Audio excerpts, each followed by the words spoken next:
¿Cómo están en los exámenes? ¿Ahí mal? Estamos sobreviviendo, doctor, sobreviviendo. Todavía estamos están a tiempo, tienen que aprovechar la clase, la práctica y los seminarios. Chicos, no falten a los seminarios, no falten a su práctica, porque si no, no se va a poder calificar. Adelante. Y todavía están a tiempo, no se desanimen. Al inicio parece complicado, pero después le va a gustar farmacología. Vamos a...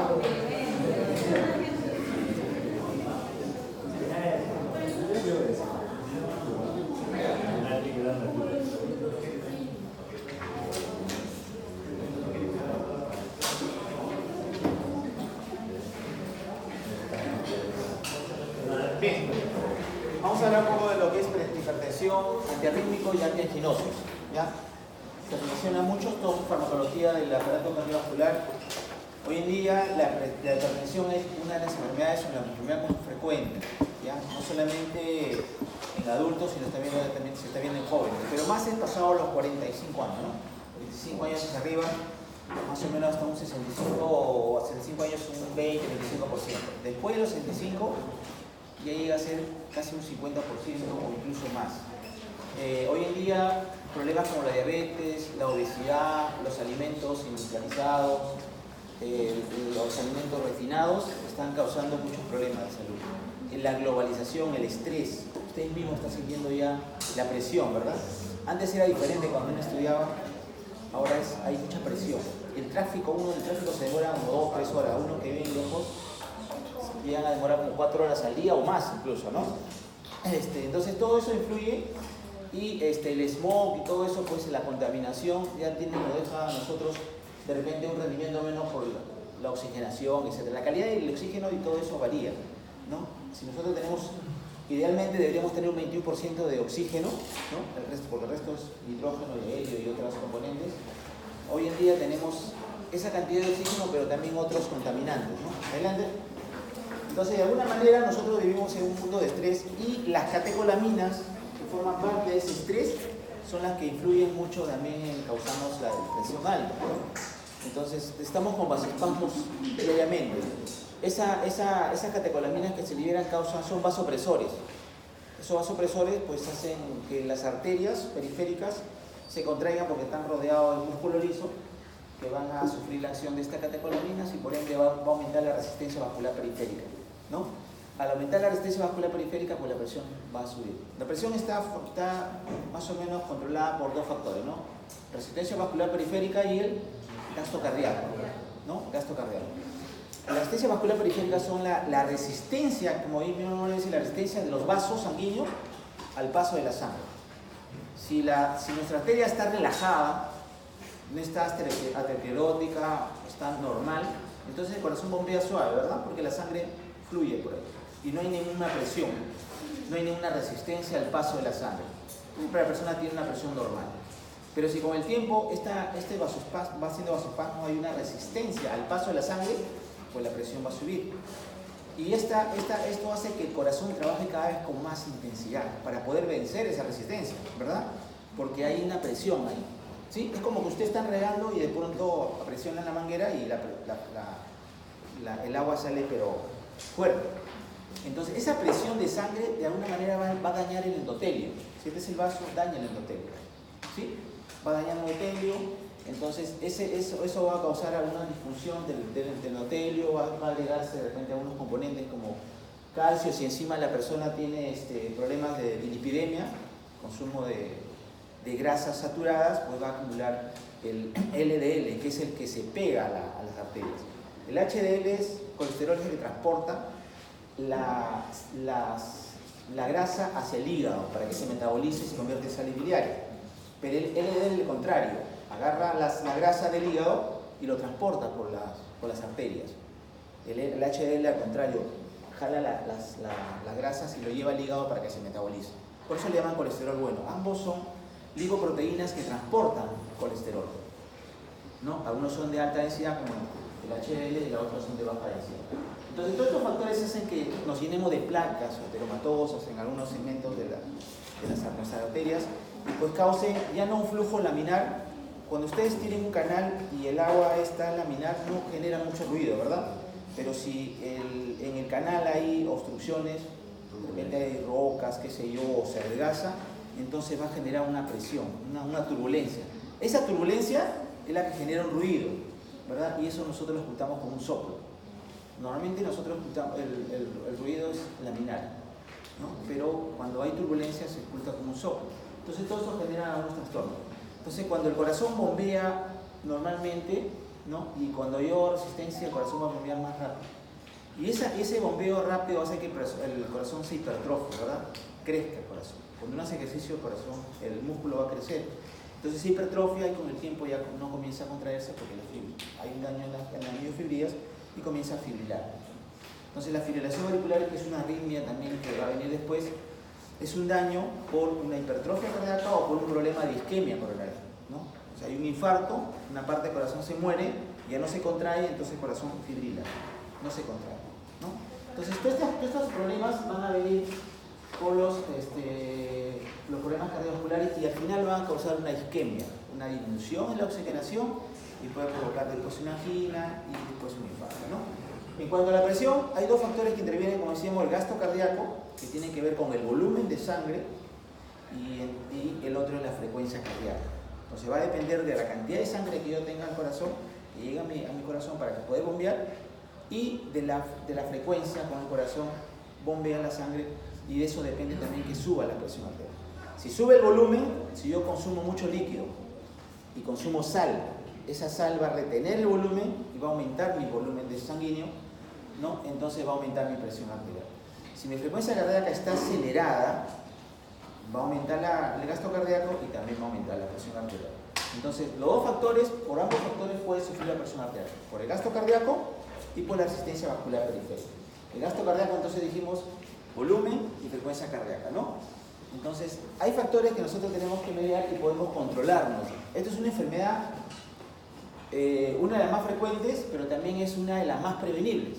Se puede prevenir consumiendo la sal adecuada. Si nosotros tenemos antecedentes de hipertensión, tenemos que cuidarnos de eso, del sobrepeso, de los lípidos, ¿no? Factores del fumar, del cigarro, que es otro factor muy, muy importante, y del exceso de sal, bueno, exceso de sal. Todo eso son factores que van a tener, porque el exceso de sal va a retener agua, va a aumentar el volumen, aumenta el gasto cardíaco y va a aumentar la presión arterial. Y los lípidos, si hay aterosclerosis o arteriosclerosis, va a haber más resistencia y va a aumentar la presión. Entonces vamos a ver factores que van a regular a uno de ellos. La terapia inicial entonces va a ser controlar estos factores, y si ya no se controla, no se modifica, vamos a tener que dar algún tratamiento hipertensivo. Puede ser con un medicamento, monoterapia o terapia combinada. Cuando uno empieza un tratamiento, generalmente empieza con un medicamento.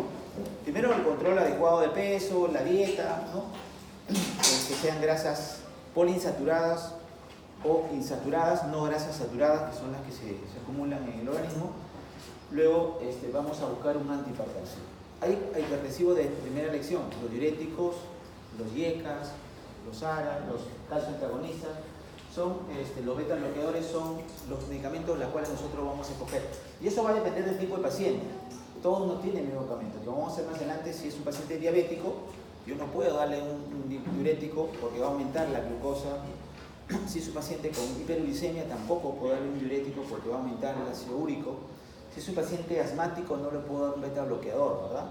Porque el beta bloqueador va a producir una crisis asmática. Va a bloquear tanto el beta 1 como también el beta 2. Y el beta 2, si yo lo estimulo, va a provocar una broncodilatación, pero si lo bloqueo, va a provocar una broncoconstricción. Entonces, algunos son selectivos, cardioselectivos, porque actúan más en el beta 1, y otros son no cardioselectivos porque actúan en ambos, ¿sí? Entonces vamos a ver, con esta introducción, vamos a ver cómo vamos a ver la presión arterial. Hay un método para tomar la presión arterial. Siempre cuando ustedes vayan a tomar, tomen y ¿cómo se llama? El brazalete tiene que estar a la altura del corazón, ¿sí? A la altura del corazón. Para poder medir la presión arterial, siempre mídanlo 2 traveses de dedo por encima, no taparlo, siempre debe estar ahí, donde yo pongo mi través de dedo, y la arteria umbral pueda palpar, Se palpa el arterio miral, pongo ahí el estetoscopio para poder ver. Hay dos tipos de presiones, ¿verdad? Cuando uno insufla, debe primero ver, de insuflar y ver cuando desaparece el pulso, ¿cómo se llama? Avanza 2 o 20 veces, 20 miligramos por mercurio más. O sea, si por ejemplo 120 desaparece, yo tengo que darle hasta 140 o 150, 20 o 30. ¿Sí? No más, no necesito insuflar hasta 200, por algunos de frente insuflan hasta 200 o hasta 180. ¿No? Entonces primero debemos palpar, esa es la presión del pulso palpatorio. Entonces yo palpo el pulso, insuflo, y cuando veo que desaparece, le insuflo 20 o 30 más. ¿Sí? Si hasta 120 desapareció, 20 o 30 más, 150. Y de ahí despacio voy disminuyendo, y cuando aparece el pulso, es el primer ruido, ¿no? Es la presión sistólica, la presión máxima, ¿no? Porque está obstruido. Cuando tú insuflas, el brazalete obstruye la arteria y no escuchas nada, ¿verdad? Y cuando vas disminuyendo, va disminuyendo la presión y va soltando la arteria. Ese primer ruido del pasaje de la arteria, nuevamente, es el primer ruido de la presión sistólica, mide la presión sistólica. Y cuando deja ya de sonar, porque ya se ha relajado totalmente, mide la presión diastólica, ¿no? Entonces son los ruidos de Korokov. Son los famosos ruidos de Korokov y vamos a medir, ¿no? Entonces acá hay una introducción. Yo la primera parte, yo solamente voy a preguntar de lo que es fármaco. Sí, esta es una parte introductoria, no es lo que va a venir porque no es la clase de fármaco, pero tenemos que conocer algunas cosas importantes como una parte introductoria para poder ver cómo actúan los medicamentos. Como dije, la enfermedad crónica sistémica, ¿por qué? Porque va a dañar muchos órganos. El cerebro, puede producir un ACV, el corazón, puede producir una isquemia miocardio, puede dañar el riñón, provocando una insuficiencia renal, los ojos, causando una retinopatía hipertensiva, y otros órganos, ¿no? Es sistémica, por eso le llaman. Y multifactorial porque tiene que ver mucho. La dieta, mucho el estrés, a otros factores como el cigarro, la obesidad, dislipidemia, etc., ¿no? Entonces, y forma parte también de lo que va a ser también el síndrome metabólico con otros medicamentos. Entonces, el objetivo es reducir estas complicaciones. Si alguien tiene hipertensión por problemas familiares, vamos a tener que prevenir y tratar de minimizar las complicaciones, ¿sí? Para que el paciente no quede mal del riñón, no pierda la vista, no haga un infarto, no haga un edema último, no haga una ACV, etcétera, etcétera, ¿no? Y la mortalidad también, ¿no? Entonces, para eso es el tratamiento y todo eso.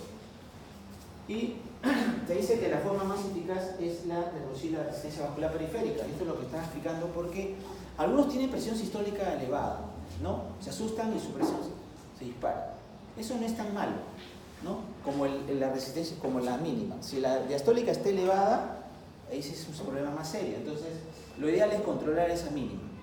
Porque a veces la sistólica es un poco complicado. En el día a día uno se asusta, tiene un problema y la presión se te sube y después se baja, ¿no? El organismo lo controla. 150, normalmente es tu presión, mi presión por ejemplo es 120, 110, 120, la sistólica, siempre, de toda la vida. Entonces, de repente de pronto se me sube a 130, ¿no? Por un problema que uno tiene, pero se controla inmediatamente, ¿no? Eso es porque la frecuencia aumenta.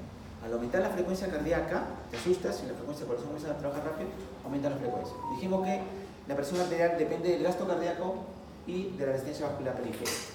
Y el gasto cardíaco depende de la frecuencia cardíaca y del volumen, ¿verdad?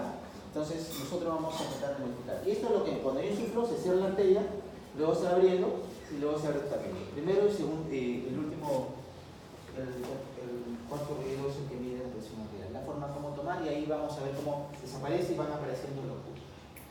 Vamos a ver esto.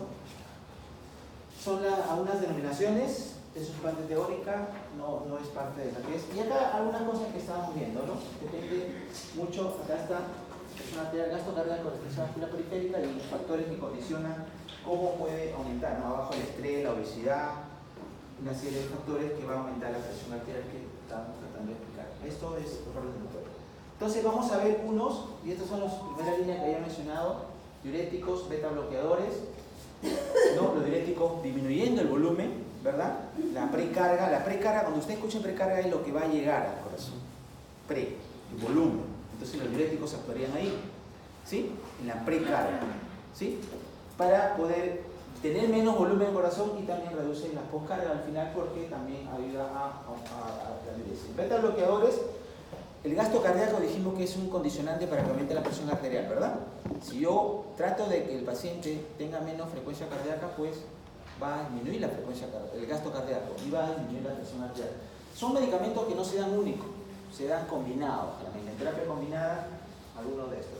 Y la enzima convertidora de angiotensina, que vamos a explicar que va a convertir la angiotensina 1 en angiotensina 2, que es el más potente vasoconstrictor. ¿Ya? Eso lo vamos a explicar como van viniendo las diapositivas. Y los antagonistas del ARA, estos son los receptores AT1, AT2, AT1, pero el AT1 tiene que ver con la broncoconstricción, el AT2 con la vasoconstricción y el AT2 con la vasodilatación. ¿Sí? Entonces, estos bloquean el 1 que tiene que ver con la constricción, pero no actúan en la 2, y todos actúan sobre la 2 produciendo la vasodilatación. ¿Sí? Van a bloquear la 1.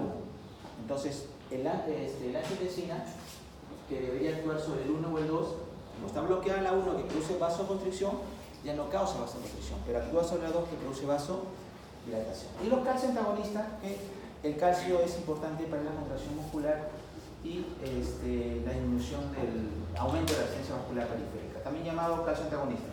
Y los vertebradores alfa de estos son de primera línea. Hay otros que se dan, pero vamos a tratar de combinar con esto. Entonces la regulación va a estar de diferentes factores: el sistema simpático, el parasimpático. El sistema simpático sabemos que son el adrenérgico, y el parasimpático tiene que ver con la acetilcolina, ¿no?, que vimos en la primera parte.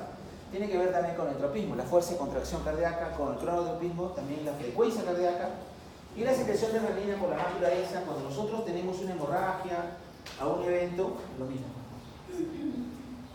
Vamos a ver que el control farmacológico entonces va a depender de los bloqueadores receptores beta-adrenérgicos y los bloqueadores de las neuronas periféricas. Vamos acá a definir esto. Entonces, por acá empezamos ya lo que es fármaco. Tenemos de forma sencilla, tenemos de primera generación el propanolol, es un medicamento muy usado, es el beta-bloqueador prototipo, es el más usado de todos, pero no es cardioselectivo, ¿no? Porque actúa tanto en la 1 como en la 2, de manera que eso no está indicado en el asma bronquial, ¿sí? A diferencia del atenolol, que es más beta-1, ¿sí? Beta-1 entonces no actúa en el beta-2, actúa mínimamente en el beta-2, no actúa prácticamente en el beta-2, entonces no produce broncoespasmo. Podría entonces ser un asmático, si yo tengo que elegir un bloqueador, podría elegir esto, ¿no?, el atenolol, pero no puedo elegir el propanolol porque también actúa en el beta-2. Y el beta-2, los agonistas beta-2, como vamos a hacer en el asma, agonista, hacen broncodilatación. Si yo bloqueo eso, va a causar lo contrario. Y he puesto algunos de los más conocidos, alagdalol y carvedilol, ¿no?, que también tienen otras acciones, ¿no? Por ejemplo, antagonista alfa, etc. Estos de acá, por ejemplo, a veces tienen una reacción simpática que en lugar de bloquearla, a veces la estimula y producen, al contrario, taquicardia, ¿no? Producen todo lo de taquicardia, pueden producir incluso angina y infarto. O sea, producen todo lo contrario. En cambio, estos no. Entonces, en un paciente con hipertensión y angina, todo esto, están muy bien indicados. Generalmente más se usan estos dos, que son los más usados, y en algunos casos bisoprolol, metoprolol, dependiendo de la. Entonces, tenemos que aprenderlos acá. Por ejemplo, yo podría preguntar cuáles son los cardioselectivos y los no cardioselectivos, ¿ya? De lo que me interesa es que ustedes puedan aprender y puedan grabar.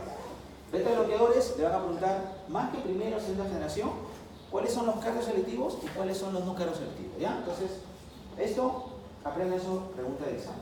El timolol se da en gotas para el glaucoma, ¿ya? Ustedes lo van a escuchar en gotas. El timolol. Estos hay en gotas. Se usa frecuentemente, los oftalmólogos usan frecuentemente esto en gotas. Entonces no lo vamos a ver en problemas cardiovasculares, ¿ya? Pero lo he puesto ahí en la explicación dentro de esa clasificación y para que lo conozcan, porque en algún momento son medicamentos bastante usados. Lo que pongo ahí son medicamentos que realmente se usan y hay otros más que no los pongo porque no los tenemos, no los usamos y algunos ya se han dejado de usar. De manera que entonces vamos siempre a familiarizarnos. Propanolol, atenolol, bisoprolol, metoprolol y el timolol, que se usa más en problemas oncológicos. Entonces se aprende lo que es cardioselectivo y no cardioselectivo. ¿Eso de qué depende? Sí. ¿Qué significa cardioselectivo? Que actúa nada más en el miocardio, o sea, en el corazón hay beta 1 nada más. Cardioselectivo porque receptores adrenérgicos, beta adrenérgicos, hay en el corazón. Beta 1 es, ¿ya? Entonces, por eso es cardioselectivo, actúa en ese receptor del corazón, cardíaco. Y ahí está el receptor beta 1. Entonces, el cardioselectivo está relacionado al beta 1, que es miocardio, está en el miocardio, el corazón. Y los otros, los beta 2, puede estar en otros músculos, ¿verdad? ¿En dónde está el beta 2? Bronquio. ¿No? Tiene que ver con la bronquiolación. Y también en el útero. ¿O no? ¿El útero también hay beta 2 o no? También hay beta 2 en el útero. Entonces, en otro tipo de músculo podemos encontrar eso. Ya, bloqueadores beta-adrenérgicos, acá tenemos. Entonces vamos a ver, bloqueadores tienen efectos inhibidores del sistema nervioso simpático, como dijimos, adrenérgico tiene que ver con la adrenalina y tiene que ver con el simpático. ¿Sí? Parasimpático, acetilcolina y adrenérgico, la adrenalina. Entonces, estas catecolaminas pues, van a producir si yo estimulo estos receptores, van a producir contracción, ¿no? Contracción de los vasos. Entonces hay bloqueadores, receptores beta 1 que disminuyen el gasto cardíaco, ¿por qué? Porque reducen la frecuencia cardíaca, es un cronotropo negativo. O sea, indirectamente reducen el gasto cardíaco porque reducen la frecuencia cardíaca. Dijimos que el gasto cardíaco depende de la frecuencia cardíaca y del volumen.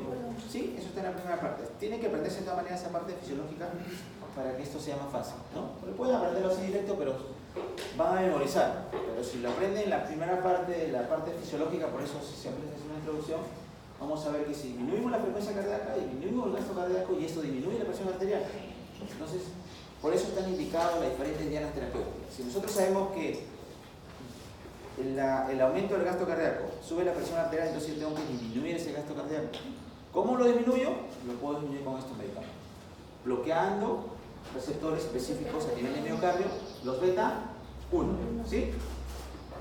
Y hay receptores presinápticos beta 2 también que facilitan la liberación de noradrenalina, ¿no? Entonces van a reducir, el objetivo de esto es reducir, ¿qué cosa? La actividad simpática, adrenérgica. Disminuimos la actividad. Si nosotros bloqueamos, ya las catecolaminas no van a actuar, ¿no? Y también incrementan los niveles de prostaciclina. Dijimos la prostaciclina cuando lo vimos en AINE que era un vasodilatador y era un antiagregante plaquetario. Entonces, indirectamente estos medicamentos también disminuyen la frecuencia cardíaca, disminuyen el gasto cardíaco, disminuyen la presión, causan vasodilatación porque van a mejorar la prostaciclina, incrementan la concentración de prostaciclina, vasodilatación y también una antiagregación plaquetaria, de manera que va a prevenir los infartos. Entonces tiene una función adicional porque vamos a ver, igual que el óxido nítrico, cuando usted le pregunta cuál es el vasodilatador por excelencia en el organismo endógeno, es el óxido nítrico.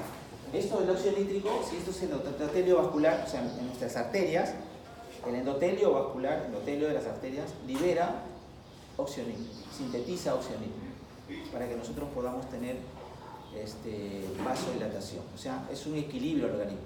Si nosotros rompemos este equilibrio del óxido nítrico, vamos a tener vasoconstricción. Por eso algunos medicamentos como los nitritos, nitroglicerina, los isorbide, forman estos óxidos nítricos para que puedan vasodilatarse, ¿sí? Entonces el óxido nítrico, recuerden, siempre lo van a escuchar, es un vasodilatador, ¿ya? Entonces, indirectamente estos beta bloqueadores van a causar también una vasodilatación, ¿no? Vasodilatación, porque van a aumentar estos etapas. Aumentan la prostaciclina y aumentan el óxido nítrico. Adelante. Doctor, Sí. una pregunta. ¿De qué depende de que la hipertensión arterial produzca bradicardia y taquicardia? Porque en algunos pacientes tienen bradicardia y en otros se da bradicardia. ¿Sin tratamiento o con tratamiento? Porque si un paciente hace un infarto con una presión arterial, la presión arterial realmente depende del tipo de etiología. Si es un paciente hipertenso con base de actividad simpática, o sea que es un paciente estresado, que fuma mucho, etcétera, va a tener una taquicardia establecida.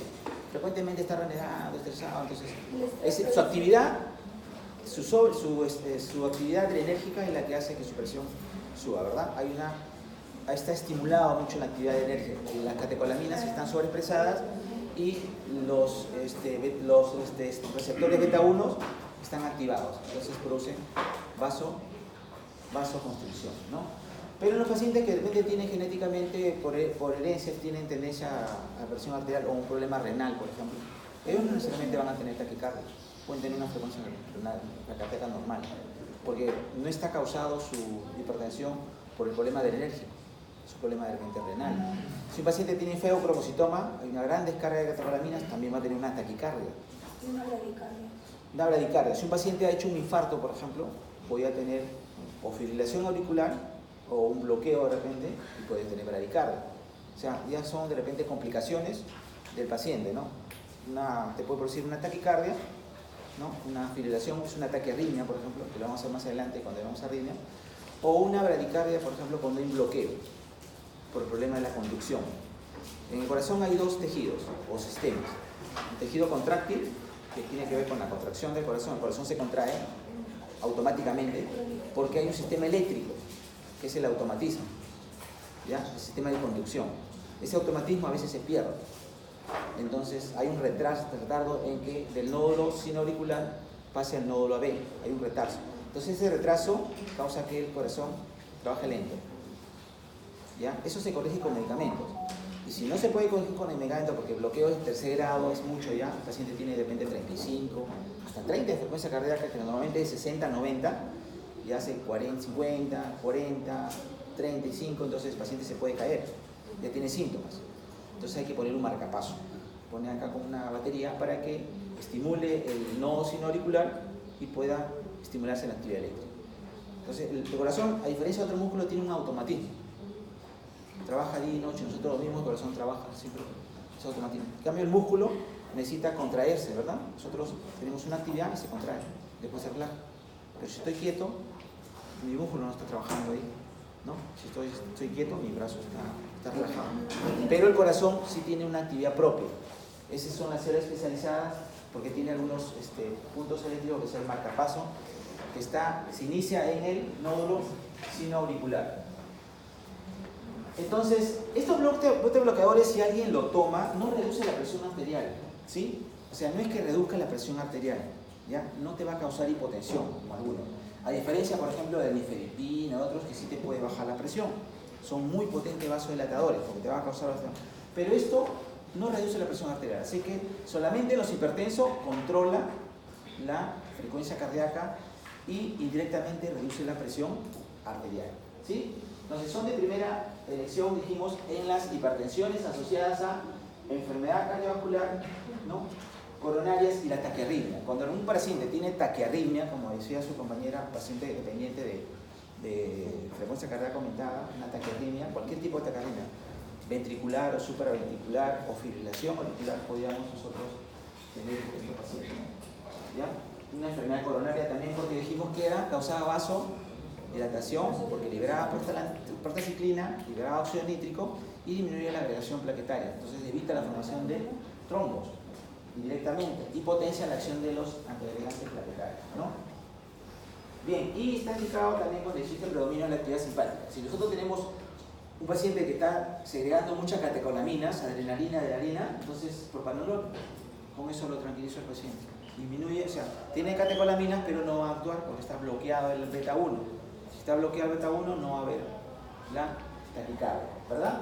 Y en el glaucoma, el timolol, como dijimos, timolol reducía la presión intraocular, ¿ya? Se le dan gotitas. Antes le daban acetazolamina, que eran unas tabletas, pero había muchos problemas, ¿no? De alcalosis metabólica, y nosotros damos mejor el timolol. Entonces el beta-bloqueador también se puede usar en glaucoma porque reduce la presión intraocular, pero lo usamos en gotas, no lo usamos de propanolol, por ejemplo. El paciente tiene glaucoma, no lo usamos propanolol, usamos el timolol para disminuir la presión arterial. Y se dice que van mejores en pacientes jóvenes, varones y de raza blanca. El de raza blanca no se ha visto muy bien porque lo de raza negra no mejora mucho, a diferencia de los varones, y en los jóvenes. El joven, como tiene un corazón mucho más digamos, fuerte, puede mejorar eso. En los pacientes ancianos o de mayor edad, el corazón a veces ha tenido problemas, está muy dilatado y la miofibrila no están, ¿cómo se llama?, muy fuerte, de manera que si tú lo relajas mucho, bloqueas, puedes causar lo contrario. Entonces, a veces lo indicamos en insuficiencia cardíaca. ¿Ya? La insuficiencia cardíaca es controversial porque se inicia al inicio en los jóvenes, pero un paciente anciano que tiene insuficiencia cardíaca es complicado. Porque la insuficiencia cardíaca, ¿qué quiere decir? El corazón trabaja hay una insuficiencia para que el corazón pueda trabajar, ¿no? Y si tú lo bloqueas, puedes causarle un paro. O sea, puedes hacer lo contrario. Entonces, las indicaciones de la beta-adrenérgico es más en los jóvenes y en mayores, ¿no? La otra que yo podría preguntar es esto. No deben asociarse con beta bloqueadores, bloqueadores de canal de calcio, ¿no?, como el verapamilo y el litiazem, ¿ya? Y generalmente nosotros lo asociamos a dietas y a ARA y a diuréticos, ¿ya? Pero no lo vamos a asociar a esto. Esto de acá se lo prenden, ¿ya? Para las combinaciones, porque un paciente te puede tomar un beta bloqueador, un propranolol, pero no le vamos a dar un verapamilo, un litiazem, que vamos a verlo más adelante, ¿ya? Que también son antihipertensivos, también son antianginosos, también causan vasodilatación, y también son antiarrítmicos, ¿ya? El beta bloqueador también es un antiarrítmico, porque la taquicardia lo disminuye, ¿no? Entonces se convertiría como un antiarrítmico, ¿no? Por ejemplo, acá le vamos a dar una taquicardia. Al disminuir la frecuencia cardíaca, las taquiarritmias, hay las taquiarritmias sinusales, es cuando el ritmo es normal, pero se está aumentando la frecuencia, es un tipo de arritmia, ¿no? Entonces, y el propranolol actúa muy bien ahí. Ustedes van a ver cuando llega a emergencia a una persona joven y con frecuencia 120, 120 asustada y siente que el corazón le palpita y no palpita. Entonces le dan media tableta de propranolol o una tableta y tranquiliza. Una nada más. No necesita darle como tratamiento porque son paroxísticos. Aparecen en episodio, ¿no? El corazón electro, todo está normal, y son paroxísticos. Aparecen por algún motivo ahí, algún estrés, etc., a un problema. Y el captopril sublingual.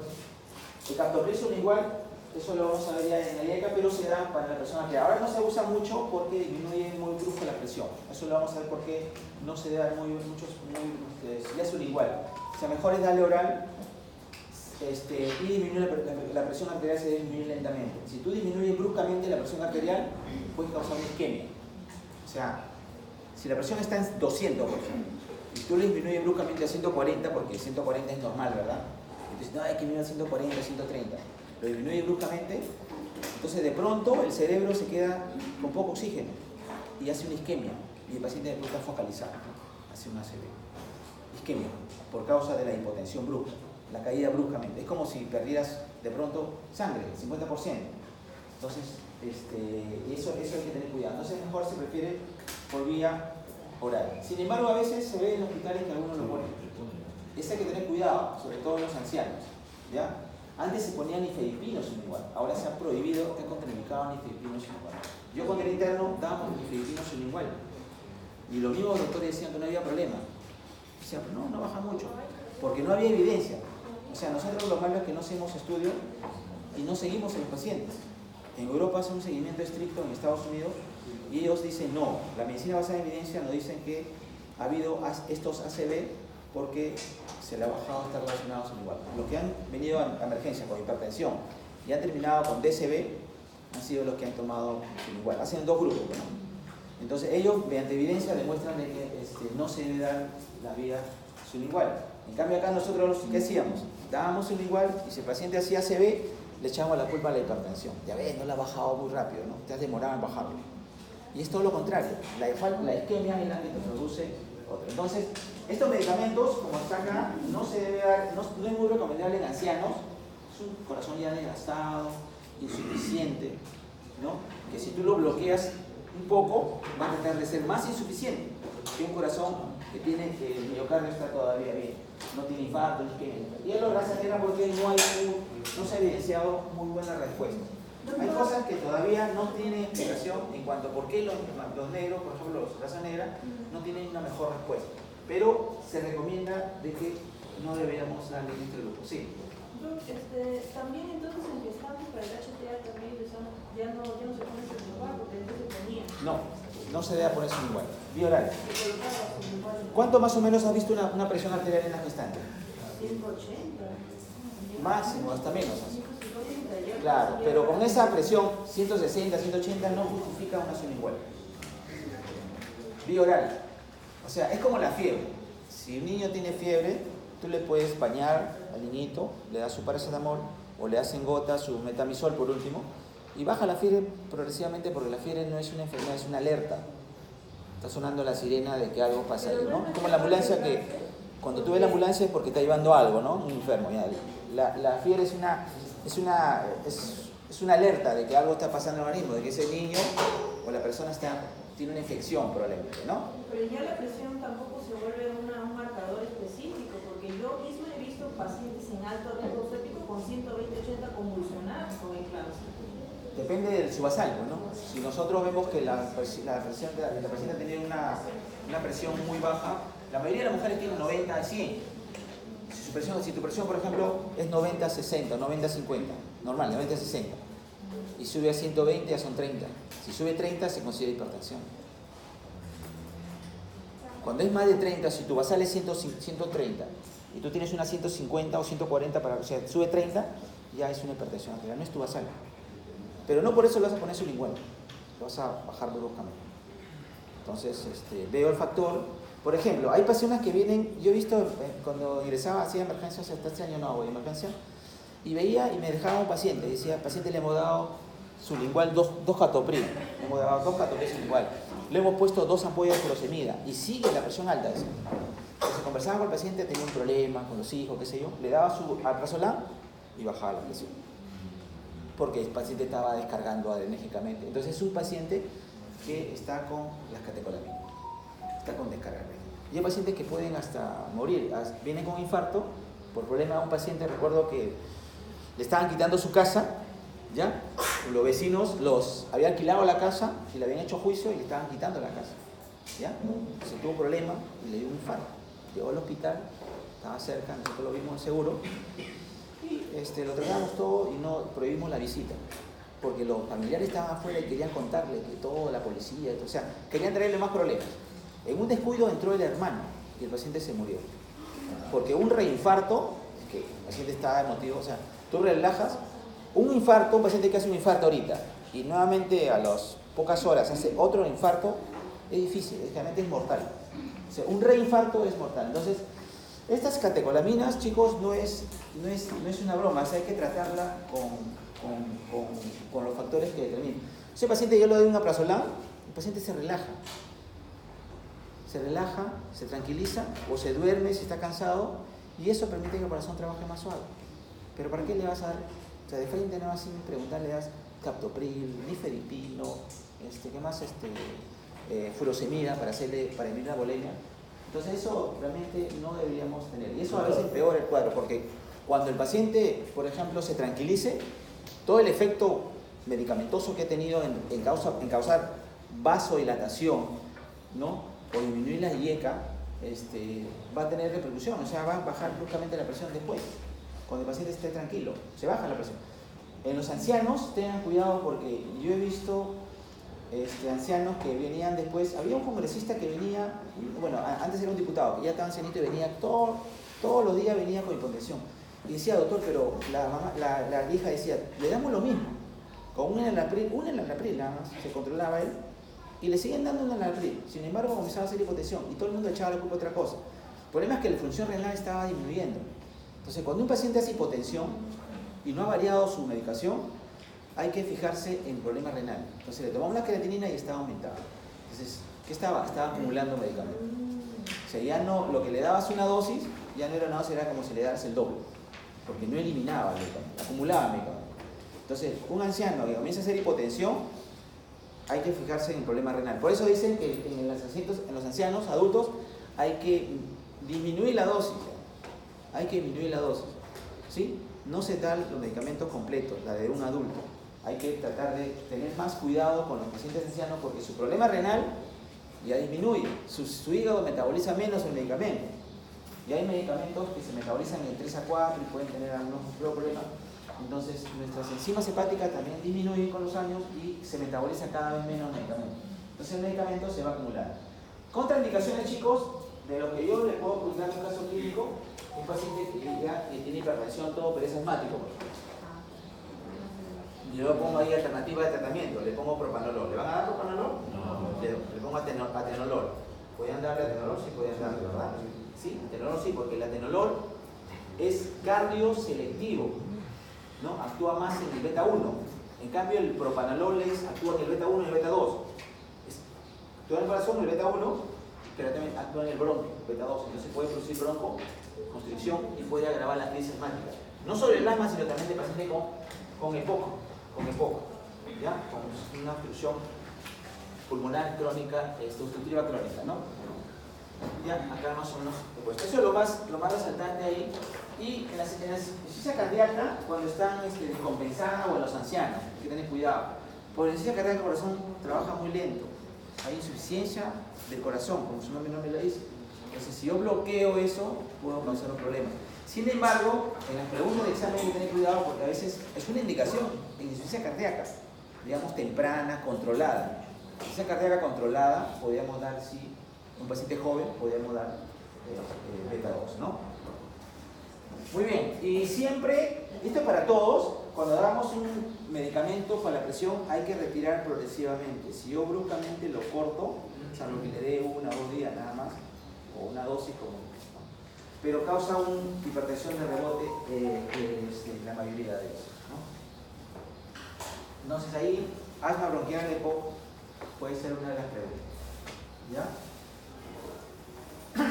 Muy bien. En los postsinápticos, en los alfa-adrenérgicos, generalmente van a disminuir la resistencia vascular periférica, ¿no?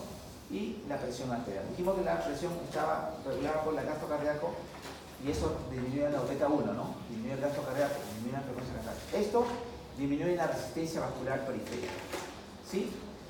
Y hay un efecto de primera dosis de estos medicamentos que van a causar un descenso brusco de la presión arterial, causando hipotensión y síncope, ¿no? Entonces hay que tener mucho cuidado al inicio. Y la taquifilaxia, este término, ¿qué significa? ¿Qué significa taquifilaxia? Tolerancia, ¿no? O sea, el paciente cada vez hay que dar. Si yo le doy, por ejemplo, le doy un medicamento y bloquea todos los receptores, el organismo va a tener que sintetizar más receptores. Si en esta célula hay 10 receptores, por ejemplo, yo lo bloqueo, el organismo para buscar una homeostasis sintetiza más receptores, no habrá 20 sino 30. Cuando yo retire el medicamento, ¿no? Puede haber una sobreexpresión de estos receptores y puede pasar todo lo contrario, una hipotensión. ¿Ya? Y lo otro es que si antes había 10 y con 10 lo controlaba con una dosis, ahora hay 30 receptores, tengo que darle más dosis. Entonces la taquifilaxia es la tolerancia. Cada vez el paciente va a necesitar más medicamento, ¿sí? Debido al incremento de receptores, ¿sí? Vamos a necesitar cada vez más medicamento para producir el mismo efecto. A eso se llama taquifilaxia. Ahí tenemos estos medicamentos que realmente no lo usamos, ya no se usan para presión arterial, lo usamos más para hipertrofia prostática. ¿Ya? Entonces, de acá, por ejemplo, lo que te voy a preguntar es de que la terazocina es un medicamento que usted le va a escuchar no como hipertensivo, sino que para el problema de la próstata, ¿sí? Porque también actúa a nivel de los otros músculos, ¿no?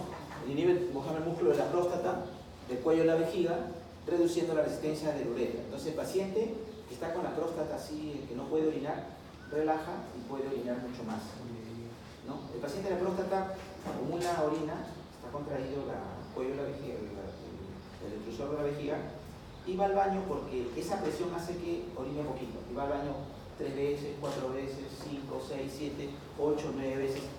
Sí. En la noche va.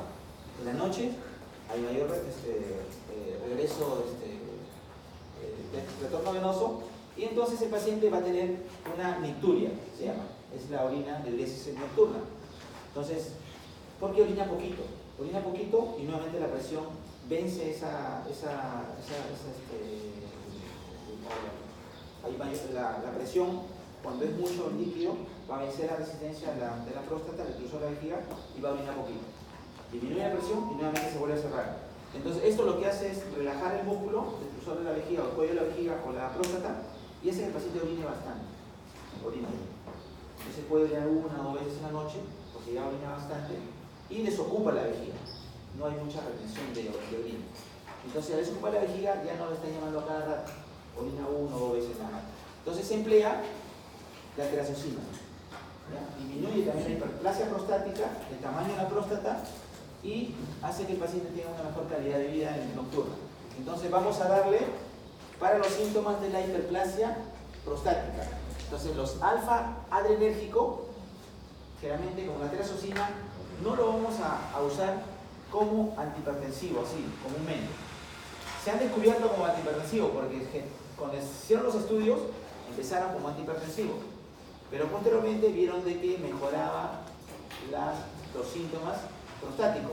Es como alguno, por ejemplo, el minoxidil es un antihipertensivo, pero comenzaron a ver de que a los pacientes que le daban le comenzaba a crecer el pelo, ¿no? Aquellos que tenían pocos cabellos, y le comenzaba a crecer porque mejoraba la vascularización en los capilares. ¿Ya? Entonces, mejoraba la circulación y mejoraba el crecimiento. Y también algunos lo usan tópicamente, ¿no? Hay lociones, ¿no? Como, hay lociones de minoxidil que lo usan. Entonces se han dejado de usar ya para la hipertensión arterial, porque más es su problema tóxico, y no son muy eficaces, y hay otros nuevos que son mucho más eficaces que este. Entonces estos medicamentos, los alfa-adrenérgicos, como las terazocinas, se usan más para la hipertrofia prostática. Entonces yo puedo poner el examen, paciente con hipertrofia prostática, ¿no? Un hipertensivo que tenga acción a nivel de próstata, ¿no? En mejorar los síntomas, terazocina, ¿ya? Siempre como la vez pasada puse para relacionar, ¿no? Puse por ejemplo alprazolam, ansiedad, ¿no?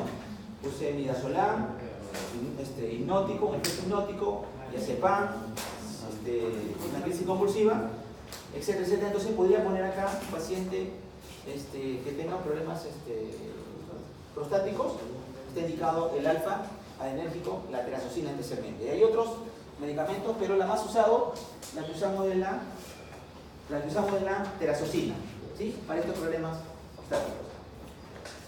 Y lo de acción central vamos a tener nosotros que van a actuar a nivel del tallo encefálico, ¿no? A nivel estimulando los receptores alfa 2 adrenérgicos presinápticos, pero a nivel del tallo encefálico reduciendo las catecolaminas. Estos también son medicamentos que van a actuar como simpaticolíticos, o sea, inhibiendo la acción de la adrenalina, las catecolaminas, la noradrenalina, ¿no? Ya. La metildopa acá tenemos. La metildopa es un medicamento que solamente está encasillado para la gestante, ¿ya? Es a nivel central. Entonces lo que hace es, donde en las vesículas presinápticas, donde se llenan las vesículas que contienen adrenalina o noradrenalina, ellos toman esa posición, de manera que cuando se liberan, ya no se liberan adrenalina ni catecolaminas, sino se liberan metildopa, ¿sí? De una manera bloquea, ¿sí? Entonces son profármacos que es metabolizado en el encéfalo, ¿no? El metabolismo no solamente es en el hígado, también puede ser en el encéfalo, también puede ser en el endotelio, también puede ser en las enzimas gástricas, metabolismo, por eso hay metabolismo, el primer paso a nivel del estómago o intestinal. También hay metabolismo en el encéfalo y se metaboliza por el aminoácido L-aromático de carboxilasa, ¿no? En las neuronas adrenérgicas, y el metabolito activo es la alfa-metil-noradrenalina. Esta metildopa tiene un metabolito activo que se llama alfa-metil-noradrenalina, ¿sí? Esta va a simular a la verdadera noradrenalina, va a ocupar su espacio, va a tomar donde la vesícula que debería contener noradrenalina, ahora van a contener el alfa-metil-noradrenalina, que es la metildopa. Este es el metabolito activo. De manera que, si yo libero noradrenalina, me tiene que causar vasoconstricción, pero no estoy liberando noradrenalina. Voy a liberar el alfa-metil-noradrenalina, entonces va a simular, toma ese lugar, esa posición. Y entonces se va a almacenar en las vesículas secretoras de las neuronas adrenérgicas, sustituyendo a la noradrenalina. Entonces ya no va a haber el efecto vasodilatador. Entonces, metildopa, metabolito activo tiene un metabolito activo, que es la alfa-metilnolanina. Ojo, no se metaboliza en el hígado, se metaboliza en las neuronas, en el encéfalo, en la neurona del sistema nervioso central. ¿Ya? Entonces, vamos a usarlo solamente como yo dije, en la hipertensión inducida por el embarazo. Como decía su compañera, una gestante, le puedo poner un caso clínico, gestante que tiene una presión 160, por ejemplo 100, ¿cuál es el medicamento indicado? Y pongo varios, pongo muchos medicamentos, ¿no? Pongo, ¿cómo se llama? Hemos visto propranolol, atenolol, todos esos medicamentos. Vamos a ver otros, IECA, etcétera, etcétera. IECA, ARA, puedo poner también, que son muy buenos. Y pongo metildopa. ¿Ya? Este es el medicamento de elección en la gestante. Los IECAs y los ARAs están contraindicados en la gestante. Son los que no se deberían en la gestante porque están relacionados, que son teratogénicos. ¿Ya? IECA y ARAs en la gestante no. Son preguntas del ENAM, eso de la IECA y ARAs. Medicamentos contraindicados en las gestantes, IECAs y ARAs. No se dan en gestantes. Y en la gestante podemos dar metildopa, hidralacina también, por ejemplo. Pero la hidralacina no se da ya ahora. Pero está indicado en la teoría. Dice hidralacina, metildopa, etcétera, etcétera, ¿no? La betalol también para hipertensión en la gestante, ¿no? Metildopa, hidralacina, la betalol. Son medicamentos que teóricamente en los exámenes que preguntan está indicado. Pero en nuestra realidad lo que usamos es metildopa. ¿Sí? Es el más seguro, es el que tiene menos efectos adversos que los otros dos, ¿sí? Que la hidralacina. La hidralacina no se usa, lo menciono, lo sigo mencionando en la literatura, deberían ya sacarlo, pero hay que tener cuidado, hay que tener en cuenta por qué, porque vienen los exámenes. Por ejemplo, de la hidralacina puede venir que es el medicamento que está más relacionado, antihipertensivo, que está más relacionado al lupus, causa un lupus light, o sea, una enfermedad semejante al lupus. Hay otros también que causan, otros antiarrítmicos, por ejemplo. Pero la que está más relacionada al lupus es la hidralacina, ¿ya? La hidralacina es un lupus light, le llaman. Hidralacina, es lupus light. ¿Qué quiere decir lupus light? Que causa un síndrome semejante al lupus, ¿no? El lupus es una enfermedad autoinmune, ¿no? Que te causa una fiebre, artritis, problema de colágeno, etcétera, etcétera. Es una enfermedad muy crónica que no tiene. Entonces, esto, como disminuye la acción de las catecolaminas, ¿qué va a hacer? ¿Qué hacen las catecolaminas? Disminuye la resistencia vascular periférica, ¿no?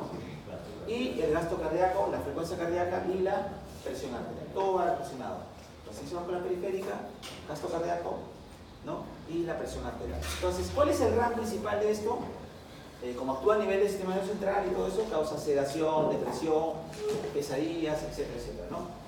Y también causa hiperproteinemia, amenorrea, galactorrea, ginecomastia y anemia hemolítica, leucopenia y el lupus light, ¿no? Erupción cutánea. Hay varios medicamentos del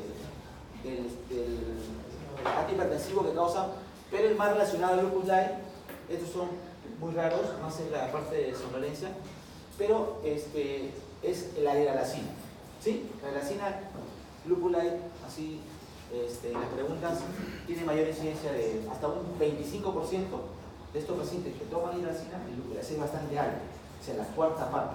O sea, de 4, 1 puede ser lupus light, que es bastante, es mucho, ¿no?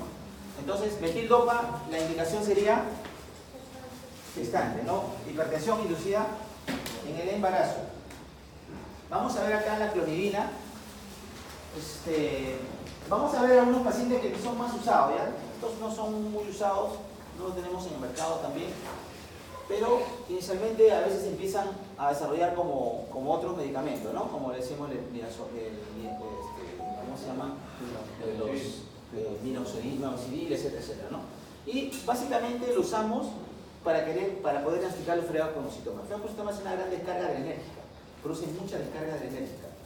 Entonces, si nosotros queremos diagnosticar a la clonidina, bloqueamos eso y el paciente mejora. Y decimos que el paciente podría ser una prueba positiva para el fregado cromocitoma. No tenemos muchos exámenes para esto y esto generalmente se usa como prueba para descartar un fregado cromocitoma. ¿Ya? No es muy usado así como terapia habitual de la hipertensión, pero podríamos tomar ese concepto, ¿no? Del fregado cromocitoma. Muy bien, acá tenemos bloqueador en la neurona adenérgica. Vamos a hacer esto, tampoco no es usado. Vamos a verlo. Y acá tenemos Liecar. De aquí para adelante son medicamentos bastante usados, chicos. ¿Ya? Los anteriores, propanolol, metildopa, quiero que se lo graben, los dos, propanolol, metildopa, que son los usados. Los otros son conceptos generales que le hemos dado. La trazosina no